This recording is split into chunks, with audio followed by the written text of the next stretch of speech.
दर्शकगण, श्रोतागण, भाई और बहनों, मातृशक्ति को नमन। खास, विशेष, मनमोहक, एक अच्छा इंसान बनाने वाला, इंसान में परिवर्तन लाने वाला, इंसान के हृदय को परिवर्तन करने वाला, और उसके अंदर उसको ऐसी ऐसी बातें बताई जाती है जिससे कि उसका आत्मसात हो जावे, उसको हृदयंगम हो जावे, किसी भी तरीके से हमारा जीवन का निर्माण हो, व्यक्तित्व विकास हो। योग दर्शन शिक्षा की बातें बताने वाला कार्यक्रम में आप सभी का हार्दिक स्वागत है, अभिनंदन है, सत्कार है। एक ऐसा कार्यक्रम है जिसमें हम प्रतिदिन नए नए विषयों के साथ प्रवेश होते हैं। हर विषय को शोध परख, होलिस्टिक और उसको मल्टी डायमेंशनल बनाया जाता है, ताकि कि हर वर्ग के, हर उम्र के, हर रुचि के, हर मेंटल स्टेटस के व्यक्ति के लिए वो उपयोगी, सार्थक सिद्ध हो सके, और हर एक ये सोचे ये तो मेरे लिए बना है, और उसमें से वो ऐसी सामग्री को एक्सट्रैक्ट करे जो उसके जीवन निर्माण के लिए वो अच्छी उपयोगी सिद्ध हो सकती है।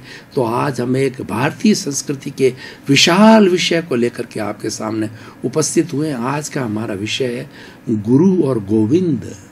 भाई और बहनों, दर्शकगण, श्रोतागण, हमारी भारतीय संस्कृति में दो ध्रुव है।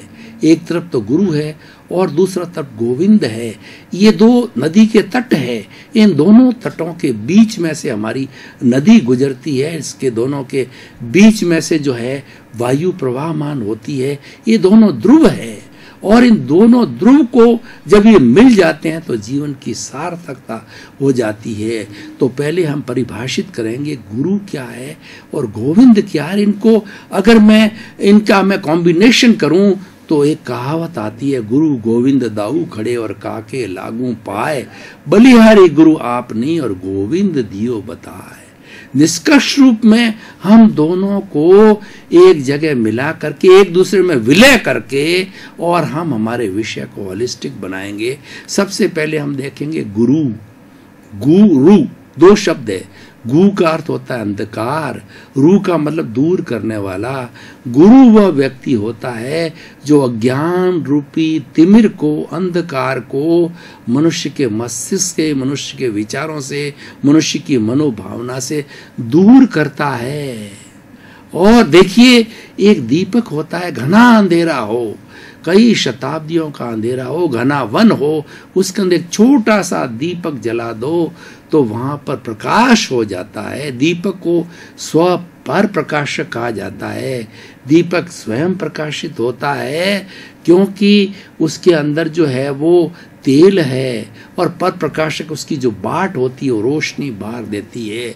तो हमारी आत्मा भी स्व पर प्रकाशक है, स्वयं प्रकाशमान है, और दूसरों को प्रकाशित करती है, यानी दूसरों का अज्ञान दूर करती है।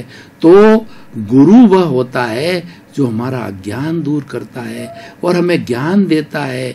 जब ज्ञान की प्राप्ति होती है तो हमें सम्यक दर्शन होता है, हमारे जीवन की एक नई दृष्टि मिलती है, जिसको कि हम जो है राइट बिलीफ कहते हैं। रॉन्ग बिलीफ को हटा करके वो राइट बिलीफ में लाता है, जिसको कि राइट एटीट्यूड कहते हैं, पॉजिटिव थिंकिंग कहलाते हैं। गुरु वह व्यक्ति होता है हमारी नेगेटिविटी को समाप्त करते पॉजिटिविटी के अंदर लाता है।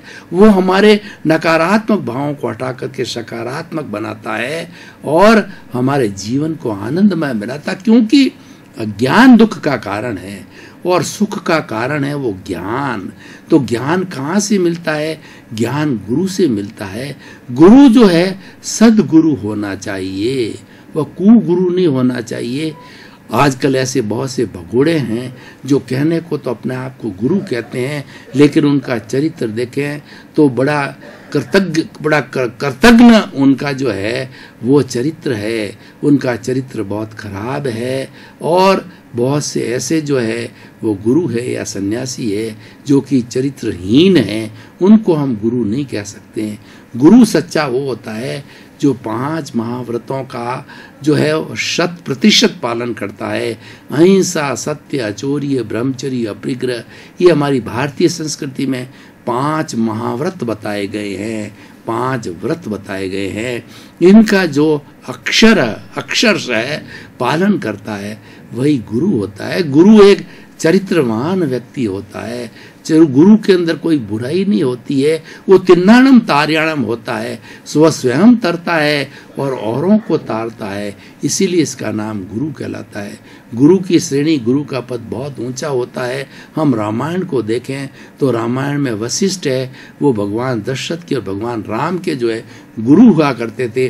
उनका आसन राजा के आसन से ऊपर होता था, क्योंकि वो कंचन कामिनी से दूर होते थे और वो किसी मोह माया में नहीं रहते, वो वैरागी होते थे।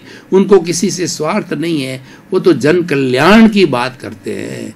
इसीलिए राजा का जो मुख्य उद्देश्य प्रजा की सेवा का है, और कहीं पर अगर राजा भी राग द्वेष में आ जाता है तो उसकी चोटी गुरु के पास होती है, तो गुरु जो है उसकी गलती का निराकरण करके और उसको सही रास्ता बताते हैं। तो हमारी भारतीय संस्कृति में गुरु का दर्जा बहुत ऊंचा है। हमारे जो शिक्षक होते हैं उनको भी गुरु कहा जाता है, और ऐसा कहा जाता है कि माँ है बच्चे की प्रथम पाठशाला होती है, वह भी एक बच्चे की गुरु होती है, क्योंकि वो बच्चे को ज्ञान देती है, वो बच्चे को बोलना सिखाती है।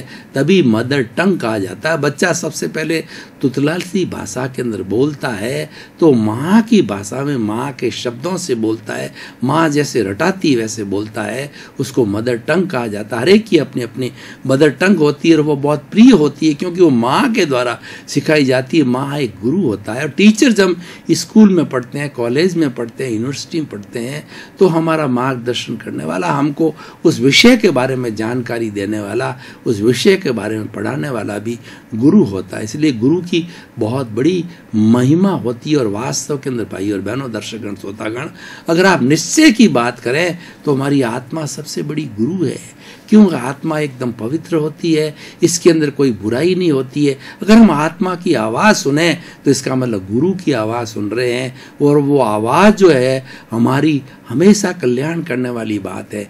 मैं एक आपको सटीक उदाहरण के द्वारा बताना चाह रहा हूँ। मान लीजिए हम रास्ते में से जा रहे हैं और रास्ते के अंदर सोने का कोई हार पड़ा है, तो मन बोलता है कि मूल्यवान वस्तु है, इसको उठा ले, और थोड़ी देर के अंदर आत्मा बोलती है कि ये तो मिट्टी है, ये तो पराया धन है, इसको लेना चोरी है, ये कर्म बंधन का कारण है, ये तुम्हारी वस्तु नहीं है, तुम कैसे उठा सकते हो। अब हम आत्मा की आवाज़ को सुनते हैं, हम निकल जाते हैं कि ये पराया धन है, मैं क्यों लूँ, मैं चोरी क्यों करूँ और अपनी आत्मा को बंधन में क्यों डालूँ। तो वहाँ आत्मा की विजय हो जाती है, आत्मा गुरु बन जाती है। हमेशा आत्मा जो है गुरु का ही कार्य करती है। आत्मा की प्रतिनिधि, रिप्रेजेंटेटिव प्रज्ञा होती है। जब कभी भी हमारी बुद्धि है, ये हमारी जो बुद्धि है ये क्या करती है, ये हमको संसार में बनाए रखती है। ये अच्छा है, ये बुरा है, वो कहलाती है अशांति कराती है, और आपस में झंझट कराती है, तर्क कराती है, और हमको कई मान्यताओं से बांधे हुए रखती है। उसकी जो उसके ऊपर जो है शासन करने वाली वो प्रज्ञा होती है। प्रज्ञा हमारी आत्मा की रिप्रेजेंटेटिव होती है। प्रज्ञा जो है बुद्धि को सेट करती है, तुम्हें ऐसा नहीं करना चाहिए। और जब हमारी बुद्धि सेट हो जाती तो सुबुद्धि हो जाती है, कुबुद्धि से सुबुद्धि हो जाती है, उसको प्रज्ञा सेट करती है। और ये कहाँ से आता है, ये आत्मा रूपी गुरु से आता है। इसीलिए गुरु का बहुत बड़ा दर्जा है। अब हम दूसरा ध्रुव देखें, वो कि गोविंद को ईश्वर कहा जाता है। हमारी भारतीय संस्कृति ईश्वर प्रधान संस्कृति है। हम आर्यों की संतान हैं। हमने फाउंडेशन से, प्रारंभ से ही अध्यात्म को टच किया है। जब से भारतवर्ष के अंदर आर्य जो है आए और उन्होंने अपनी संस्कृति का उद्भव किया, तो वो उद्भव जो है आध्यात्म पर आधारित था कि हम जो जी रहे हैं वो लौकिक जगत है, वो शरीर का अकाउंट है, लेकिन इसके परे भी जो है हमारी आत्मा है, इसके परे हमारा चित्त है, और इसके परे हमारी प्रज्ञा है। हम प्रारंभ से उसमें जीना प्रारंभ किए। इसीलिए भारतीय संस्कृति का, भारतीय लोगों का जो जीवन है वह जो है बाह्य और आंतरिक, बाह्य जगत और भीतरी जगत है, उस दोनों का कॉम्बिनेशन है। और दोनों का मिलाकर चलते हैं कि हमारा आध्यात्म पक्ष भी हो जावे और हमारा भौतिक पक्ष जो शरीर है, व्यवहार है, वो भी चलता रहे। हमने आध्यात्म पक्ष को इग्नोर नहीं किया। पाश्चात्य सभ्यता, प्रारंभ से ही जो है भौतिक जगत से जुड़ी हुई है, वो विज्ञान से जुड़ी हुई है। विज्ञान जो आविष्कार करता है, भौतिक पदार्थों पर आविष्कार करता है। इस आविष्कार के कारण आज 110 जो एलिमेंट्स का आविष्कार हुआ, और उसके साथ साथ के अंदर कितनी बड़ी हमारी सुख सुविधाएं, वो सब भौतिक सुविधाएं हैं। टेलीफोन है हमारा, जो है वो रेलवे है, गोला है, सर्किल है, और जितनी हमारी मैथमेटिक्स है, इन सब का आविष्कार है भौतिक जगत ने किया, भौतिक वैज्ञानिकों ने किया, क्योंकि वह पुद्गल पर कार्य करते हैं, वो एटम पर कार्य करते हैं, वो परमाणु पर कार्य करते हैं।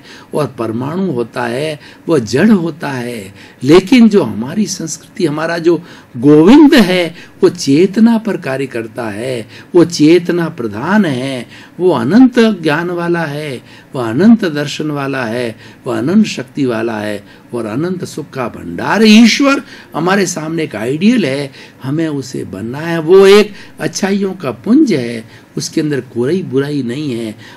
अगर हम हमारे हृदय को देखें तो दोनों नाड़ियां साथ साथ चलती है। एक नाड़ी होती है बुराई की नाड़ी होती है, एक नाड़ी होती है अच्छाई की नाड़ी होती है। कौरव और पांडव हमारे हृदय के अंदर दोनों बसते हैं, अच्छाई बुराई। हर वक्त कुरुक्षेत्र में जैसे महाभारत हुआ था, हमारे भीतर भी महाभारत चलता रहता है, अच्छाई बुराई साथ साथ चलती है। प्रश्न ये है कि आप कौन से पाले में जाते हो। व्यक्ति को भी देखें, हर व्यक्ति में अच्छाई होती है, बुराई होती है। अगर आपने उस बुराई के व्यक्ति को टटोला तो आपको बुराई प्राप्त होगी, और उस व्यक्ति की अच्छाई को पकड़ा, आप अच्छाई को प्राप्त करेंगे। वो अच्छाई उगलता जाएगा, बुराई पक्ष जो है वो गौण हो जाएगा। और बुराई को, जैसे कि नशे वाला व्यक्ति होता है, वो नशे वाले के पास में चला जाता है। अय्यासी होता है, वो अय्यासी के पास चला जाता है। लेखक होता है, लेखक के पास जाता है। और सन्यासी होता है, वो सन्यासी से वार्तालाप करता है। इसीलिए कहा जाता है कि man is known by the company keeps. व्यक्ति अपनी संगति से पहचाना जाता है। और राजस्थानी में कहा जाता है, गोरिये के कने बैठोला तो गोरियर गुण लेओला, और कालिये कने बैठो तो कालियर गुण लेओला। यानी दुर्जन व्यक्ति के पास में बैठोगे तो बुराई ग्रहण करोगे, सज्जन व्यक्ति के पास में बैठोगे तो अच्छाई को ग्रहण करोगे। और हमारे जीवन का उद्देश्य है अच्छाई को प्राप्त करना है।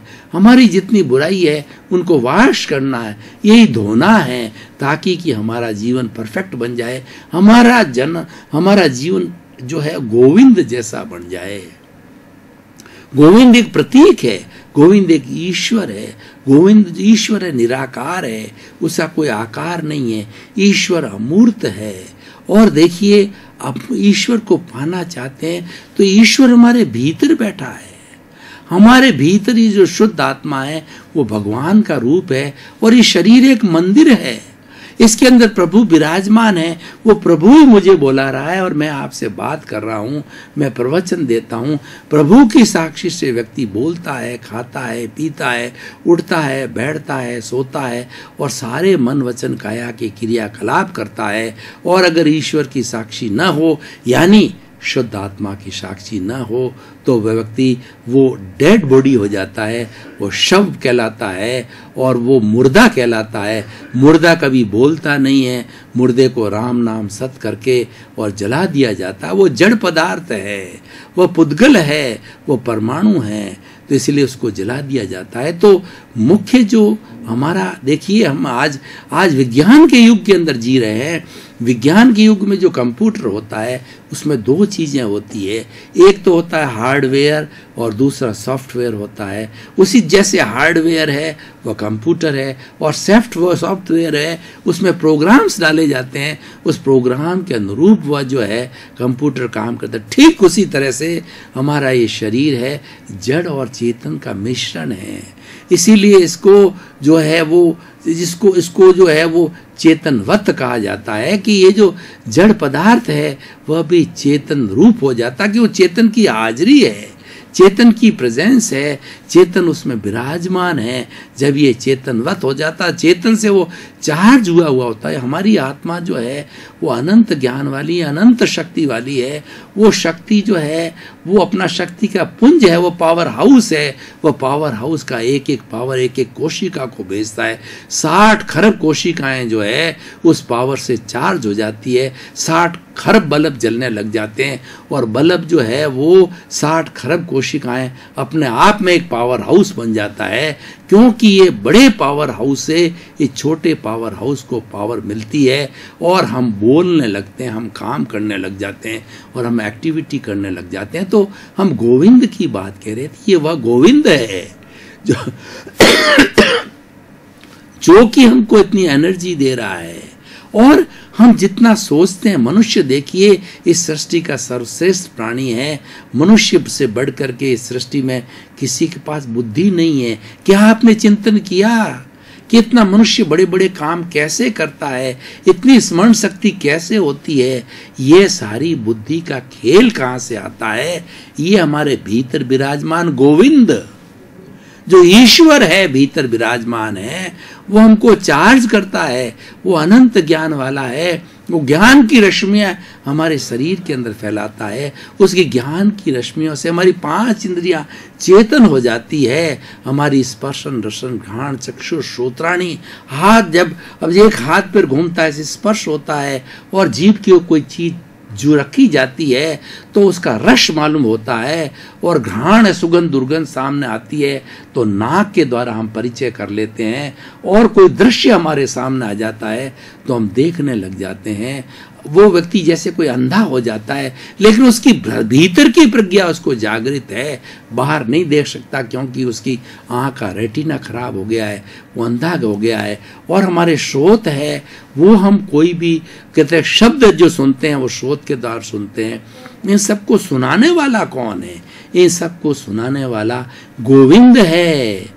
वह गोविंद भीतर बैठा है, उसकी पहचान करनी है।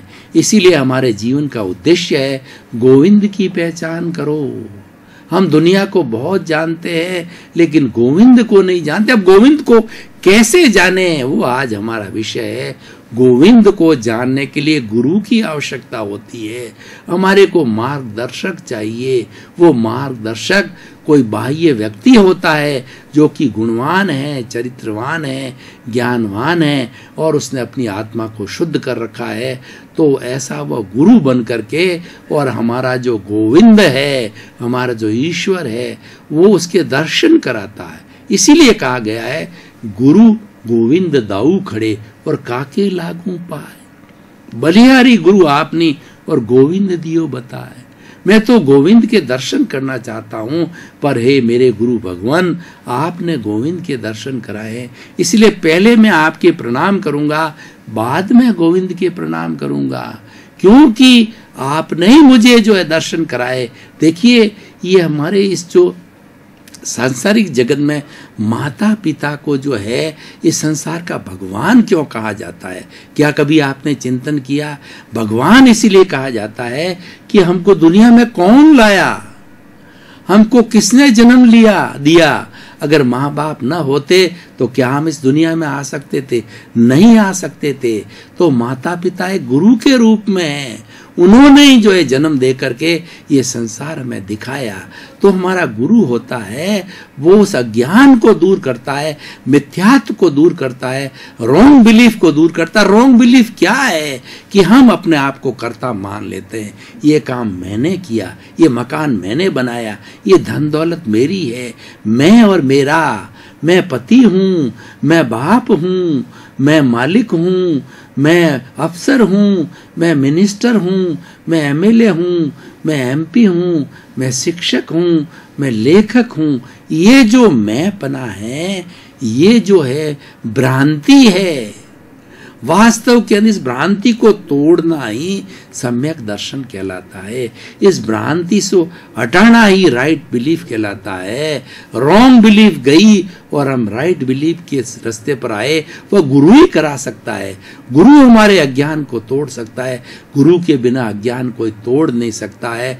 और वह समय आता है, हमारी आत्मा का उत्कर्ष होता है, तब जाकर के हमें अच्छा गुरु मिलता है। गुरु भी संजोग से मिलता है, हर क्षण गुरु नहीं मिलता है। अगर हर क्षण गुरु होता तो हम जन्म से ही महान बन जाते।